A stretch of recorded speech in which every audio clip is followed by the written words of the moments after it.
고수의 국어 강사 안종민입니다. 자, 오늘은 수능 특강문학 7강 고전산문 7 춘향전 수업을 하겠습니다. 먼저 국룰이죠. 보기를 먼저 보겠습니다. 이 작품은 스토리도 여러분이 잘 알고 있고 또 고전 필수 어휘도 그렇게 많지 않아서 어렵지 않을 것으로 예상합니다. 먼저 선생님이 보기를 보겠습니다. 4번 보기 한번 볼게요. 춘향전의 서사에서 계층 간의 갈등은 매우 다양하게 이루어진다.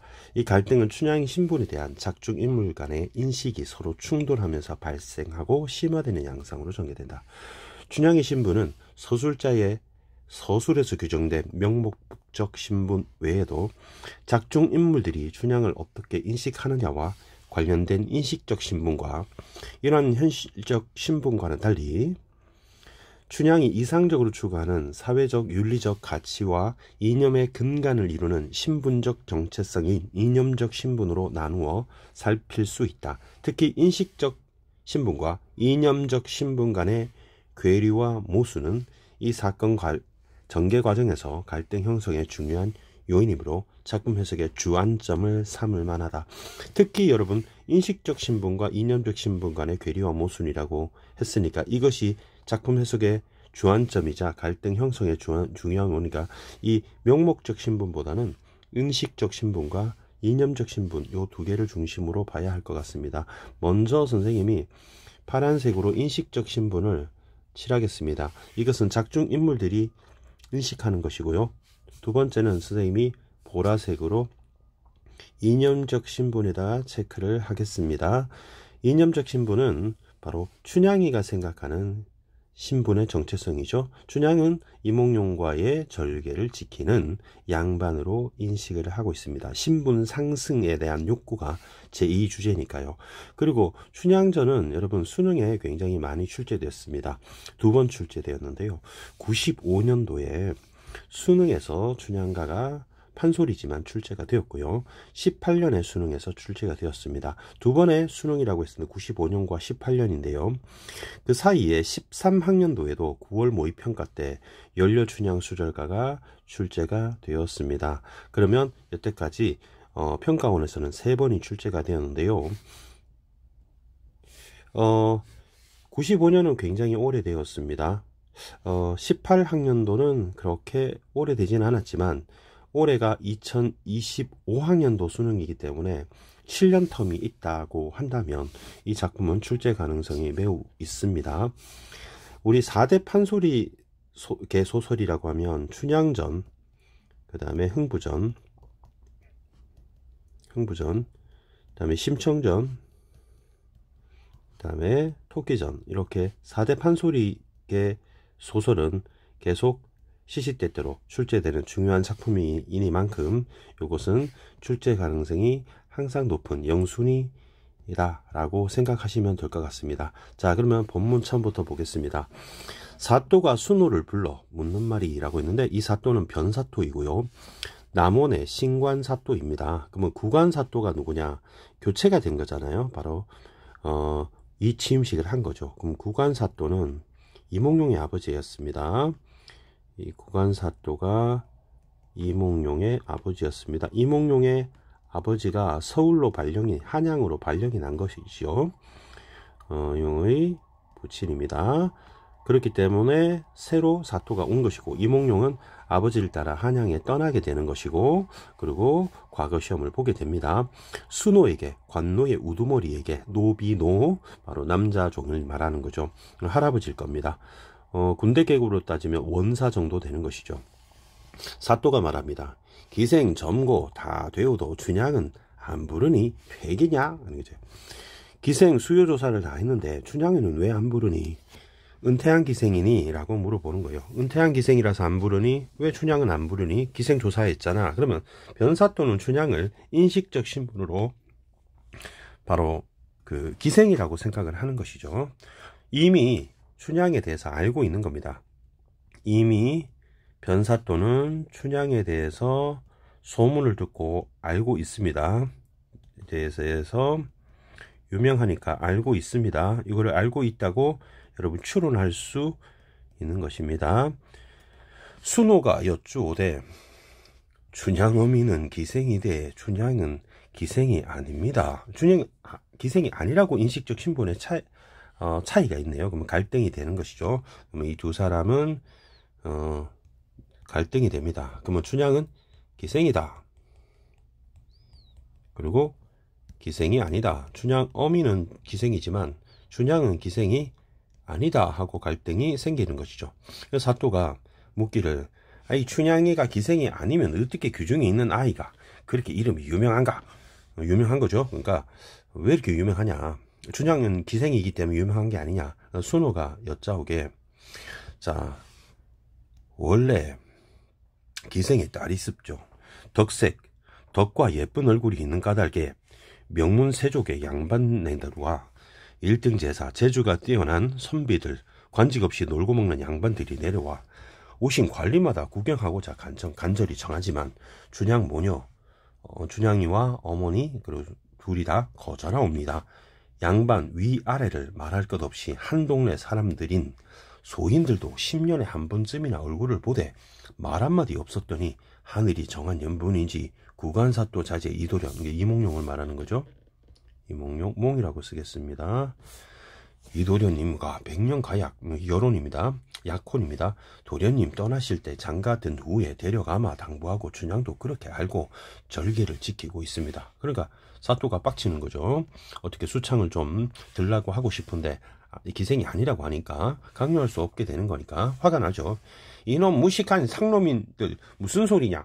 어떠한 양반이라고 엄한 아버지가 계시고 장가도 들기 전에 도련님이 시골에서 첩을 얻어 살자 할고 이놈 다시 그런 말 입 밖에 내면 죄를 면치 못하리라. 이미 내가 저 하나를 보려는데 못 보고 그냥 그랴 잔말 말고 불러오라. 그죠? 여기서 도련님은 이몽룡을 말하는 것이고 저를 불러 하는 거는 이제 춘향을 말하는 것이죠.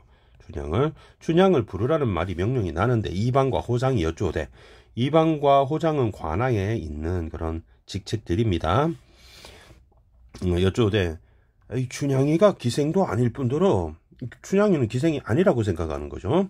전임 사또 자제 도련님과 이몽룡이죠. 맹세가 중하운데 나이는 다르다지만 같은 양반이라 춘향을 부르면 사또 체면이 손상될까 걱정되옵니다. 그러면 나이는 다르지만 같은 양반이라고 할 때 이몽룡과 신관사또도 같은 양반인데 나이는 다르지만 이제 약속을 첩으로 두기로 했는데 이렇게 수창을 들라 하면 신관사또 체면에 손상되지 않겠냐 이렇게 걱정하니까 사또가 또 빡쳤습니다. 무슨 발전기입니까? 만일 춘향을 늦게 되려면 호장이야 각 부서 두목들을 내쫓을것이니 빨리 데려가지 못할까? 화를 냅니다. 육방이 소동하고 각 부서 두목이 넋을 잃고 야 이 김번수야 이번수야 이 별일도 있느냐? 아이 불쌍하다. 춘향정절 가련하게 되기 쉽다. 사또 분부 지엄하니 어서 가자. 바삐 가자. 여러분 보세요. 사또 분부 지엄하니 어서 가자 바삐 가자. 이렇게 판소리계 소설인 만큼 판소리의 영향을 받았어요. 그래서 사사조의 사음보의 운율을 확인할 수가 있습니다. 자, 이것은 판소리계 소설이기 때문에 판소리의 영향을 받은 것이죠. 그렇다 보니까 굉장히 운율이 있어요. 그래서 운문체라고도 하고 그다음에 율문체라고도 하고요. 합치면 운율 되는 거죠. 그리고 낭송체, 판소리 사설체 뭐 이렇게 얘기합니다. 낭송체, 판소리 사설체, 판소리 사설체 이렇게 얘기합니다.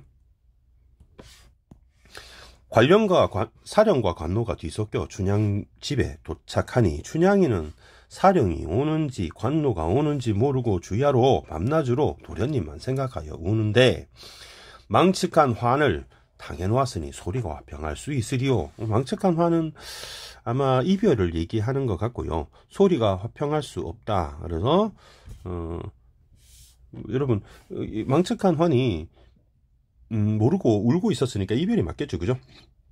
그러니까 소리가 화평할 수 있으리요라는 건 서리법이잖아요. 그럼 서리법이면서 서술 속에 있잖아요. 그러면 대사 속에 있는 것이 아니라 소술 속에 서리법이 있으면 여러분 100% 편집자적 논평이라 보면 됩니다. 출제 요소가 되는 것이고요. 편집자적 논평 편집자적 논평과 관련해서는 여러분 산문 9강에 보면 정을선전에 보면 그 관련 문제가 있습니다. 그거 참고해서 좀 비교를 해 보십시오. 작가가 개입하여 자신의 견해를 감정을 서술하고 있네요. 사또가 매우 혹하여 에이 책방에 가서 회계 나으린 모시고 오라라. 그 회계 보는 생원이 들어오게 되는데요. 사또가 기뻐서 에이 저게 보게 저게 춘향일세. 하, 그 계집 아주 예쁘게 생겼어. 사또께서 서울 계실 때 춘향 하시더니 한번 구경할만 하오. 사또 웃으며 자네가 중매하겠나? 이윽고 앉았더니 사또가 당초에 이거는 이제 회계나으리가 하는 말이에요. 회계나으리가 하는 말이 사또가 당초에 춘향을 부르시지 말고 중매쟁이를 보내어 보시는 게 옳았을 것을 이를 좀 경솔하게 하였소마는 이미 불렀으니 아마도 혼이 날 밖에 다른 수가 없소. 사또가 이 말을 듣고 매우 기뻐서 춘향더러 분부하되 춘향이한테 하는 말이에요. 오늘부터 몸 다장하고 수청을 거행하라 이렇게 말했죠. 우리 잠깐만 정리해 볼게요. 춘향이한테 변사또가 좀 길게 할까요? 변사또가 하는 말이 수청을 들으라. 수청 들라 이렇게 얘기를 했습니다. 수청을 들라 이렇게 얘기했습니다. 그러니까 춘향이니까 거절하겠죠. 사또 분부 황송하나 일부 종사 바라오니 분부 시행 못하겠소. 나는 한 명의 지아비만 섬기니까 이도령 섬기는데 못하겠다. 싫어. 그죠? 거절을 합니다. 싫어. 이렇게 싫어 하고 거절을 합니다. 이제 기분이 안 좋겠죠. 변사또는. 사또가 웃으며 말한다. 아이고 아름답도다. 계집이로다. 네가 질정 열려로다. 네 정절 굳은 마음 그 어찌 그렇게 어여쁘냐. 당연한 말이로다. 그러나 이수재는 서울 사대부 자제로서 명문귀족의 사이가 되었으니 한순간 사랑으로 잠깐 기생질하던 너를 조금이라도 생각하겠느냐? 근데 이몽룡의 마음은 떠났다 이런 얘기죠. 너는 원래 정절이 있어서 정절을 지키다가 고운 얼굴 늙어가고 백발이 난무하고 강물 같은 무정한 세월을 한탄할 때 불쌍고 가련한 게 너 아니면 누구랴? 네 아무리 수전한들 열려 칭찬 누가 하랴? 그것은 다 버려두고 네 고을 사또에게 매임이 오르냐 어린 놈에게 매임이 오르냐 네가 좀 말 좀 해라. 그럼 나는 신간사토다 이런 얘기를 하고 있죠. 자, 정리를 한번 해봅시다. 뭐라고 얘기합니까? 그래, 정절 이쁘다. 근데 이몽룡은 변심했다 이런 얘기를 하는 거죠. 이몽룡은 떠났다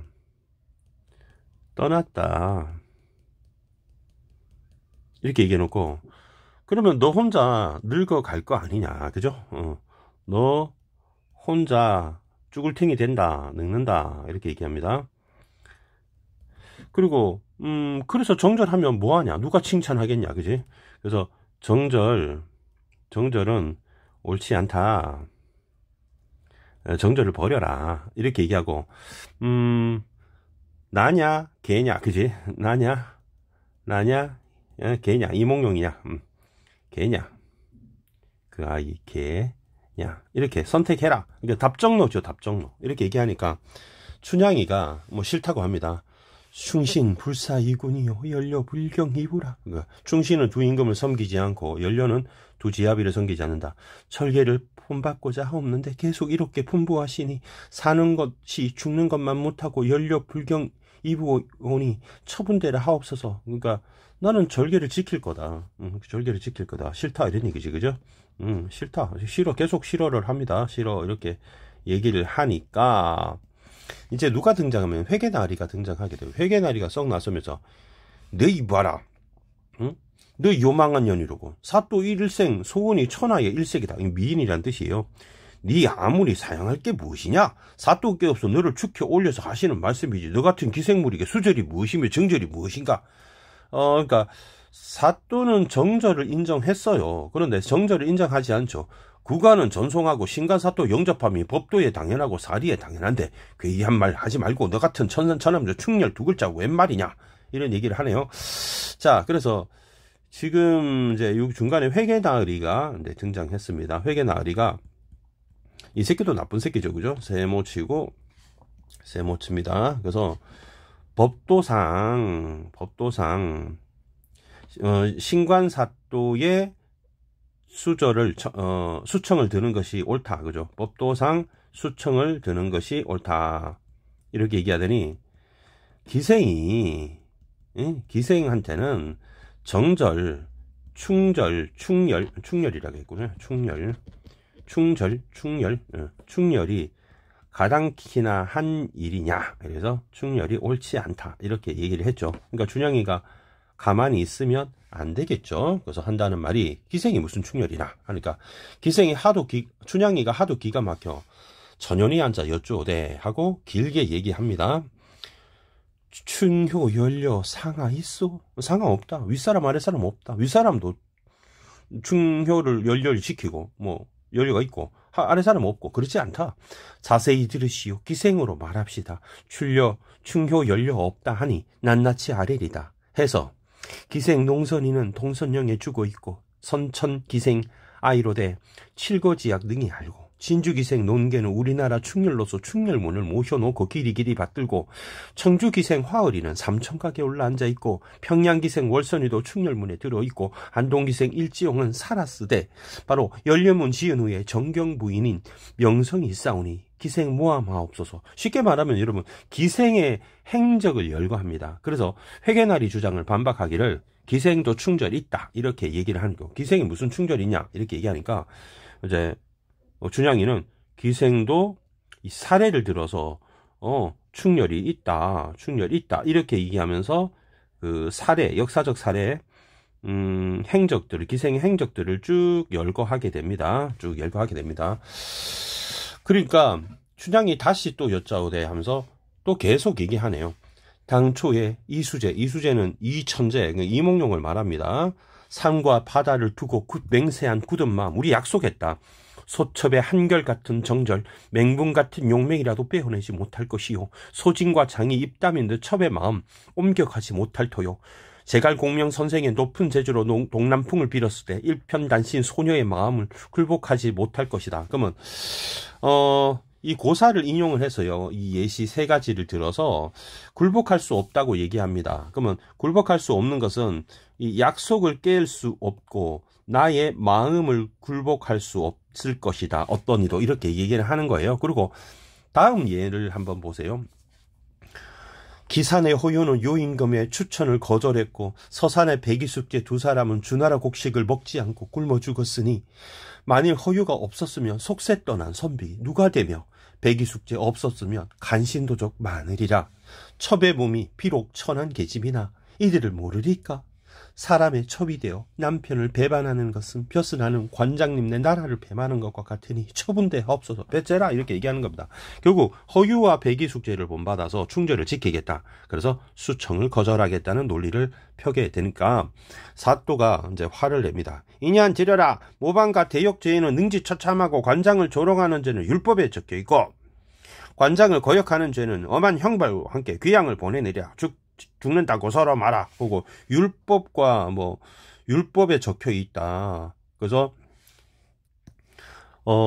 능지처참한다 이런 얘기를 해서 법률 얘기를 합니다. 법에 이렇게 돼 있다 이렇게 얘기를 합니다. 자, 춘향이는 회계다리한테 다시 한 번 더 얘기합니다. 내 마음은 변치 않는다. 불변한다. 나는 절개를 지키고 수청을 거부하겠다 이렇게 얘기하고요. 변사또가 그러니까 법 얘기하면서 처벌하겠다 이렇게 협박을 하게 되는 부분입니다. 그렇게 어렵지 않았을 것 같습니다. 1번 문제 보겠습니다. 춘향이는 자신의 집에서 사또의 거처로 이동함에 따른 공간 변화 이런 거 없습니다. 그죠? 이런 거 없습니다. 2번 춘향과 사또의 발언에서 유사한 통사구조를 반복하여 율격을 조성하고 인물이 말하고자 하는 방향 확인 한번 해보겠습니다. 사또의 말이다. 여기 보니까 여기 보시면 아름답도다, 계집이로다 이런 것도 짝이 되죠. 그리고 그러니까 여기 네 고을 사또의 매임이 오르냐 어린 놈에게 맹게 오르냐 우리 통사구조 반복됐죠. 그리고 춘향이도 그러잖아요. 충신불사 이군 연료불경 이부 이런 거 전부 다 통사구조 반복이고요. 선천기생은 아이로되 칠거지약 능히 알고 진주기생 농계는 우리나라 중에서 이런 것도 되게 열거하면서 비슷한 문장이 반복되고 있습니다. 이런 것도 있죠. 사람의 첩이 되어 남편을 배반하는 것은 벼슬하는 관장님 나라를 배반하는 것, 뭐 이런 식으로도 통사구조 반복이 되어 있기 때문에 2번으로 정답을 보면 되겠습니다. 3, 4, 5는 뭐 역순행이다라는 헛소리를 하고 있고요. 그 다음에 요거 맞네요. 그죠? 서술자가 개입을 해가지고 사령과 관노 입장에서 동조하여가 아니라 춘향이 지금 불쌍하다 해서 화가 나도 마음이 화평하지 않다 이게 있죠? 그 다음에 비현실적 요소 없습니다. 이건 현실적입니다. 자, 2번 문제 갈게요. 사또는 기생 조사를 통해서 춘향이 존재를 알게 그 이전부터 알고 있었죠? 그 다음에 사또는 춘향 미모보다 인격에 감격하여 사또는 쓰레기입니다. 예뻐서 지금 수청을 들라고 강요하는 거죠. 춘향은 자신에게 남긴 약속 변치 않는다고 해서 기다리고 있는 것이니까 정답이 3번이 되겠죠. 춘향은 절개를 지키는 것이 나라에 충성하는 것보다 더 중요하다고 생각합니다. 그것만큼 중요하다고 생각하죠. 보다 비교하는 거 틀렸습니다. 5번 사또는 춘향의 무죄함을 인정하면서도 무죄를 인정하지 않고 뭐 능지처참하니 이렇게 협박을 하고 있잖아요. 3번 문제 A의 말하는 방식. 사또는 일어날 수 있는 불행한 일을 가정한 춘향의 마음. 너 버림 당할 거야. 이런 얘기를 하죠. 그다음에 2번 사또는 답정너를 지금 하고 있습니다. 맞는 것이니까 선생님이 잘못했네요. 맞는 말. 회개 나리는 법과 제도에 근거하여 우리 이런 얘기 했죠. 설득하고 있다. 맞는 말이 되고. 그다음에 4번에서 자기 입장을 분명히 밝히고 다양한 사례를 들어서 회개 나리의 주장을 반박한다. 맞네요. 5번. 공명을 비롯한 고사에 나오는 행적을 본보기로 삼아. 여러분 잠깐만 보세요. 공명을 비롯한 고사는 행적을 본보기로 삼아라고 했잖아요. 여러분 한번 보세요. 우리 공명 나오는 부분이 이 부분입니다. 공명 부분이 어디 있냐? 자, 공명 여기 있습니다. 근데 공명은 빌었으되 나의 마음은 굴복하지 못하리라니까 공명을 본받겠다가 아니죠. 본받는 것은 여러분 배기숙제와 허유를 본받겠다. 아직 공명 이 재주를 가지고 있어서 또 내 마음을 굴복할 수 없다고 얘기했기 때문에 바로 공명을 본받겠다 하고는 거는 팩트체크상 틀렸습니다. 4번 문제는 굉장히 쉬운데요. 5번에 보면은 뭐 그런 말이 나옵니다. 사또가 심리적으로 내적 갈등을 겪고 있다. 너무 헛소리가 나와 있습니다. 그리고 요것은 쌤 여기다 정리했습니다. 춘향이 기생이라고 보는 입장, 수청을 강요하는 바로 변사또와 맨 마지막에 나오는 회계나리 두 명이었습니다. 근데 기생이 아니라고 보는 입장은 두 부류가 있는데, 첫 번째는 수청을 만류하는 순호와 이방과 호장이 있죠. 결국 왼쪽과 오른쪽에 갈등이 생기는 겁니다. 그리고 수청을 만류하는 게 아니라 아예 수청을 거부하는 사람이 이제 춘향이죠. 나는 이몽룡의 바로 부인이니까 양반이라고 생각하는 거죠. 그래서 춘향을 바라보는 기생 신분에 관한 입장이 보기에 나와 있으니까 요것이 이제 회계 비장과 회계 나리와 변사또는 우리 그 인식적 신분이 되는 것이고, 순호도 마찬가지 인식적 신분이죠. 근데 자신이 생각하는 신분인 춘향은 이념적 신분이다. 이렇게 여러분 이해하고 문제를 풀면 여러분 인식적 신분과 이념적 신분에 대한 이해는 충분히 하실 거라고 생각합니다. 자, 감사합니다. 다음 강의에서 또 만나겠습니다. 여러분 저는 앞으로도 계속 최선을 다하겠습니다. 감사합니다.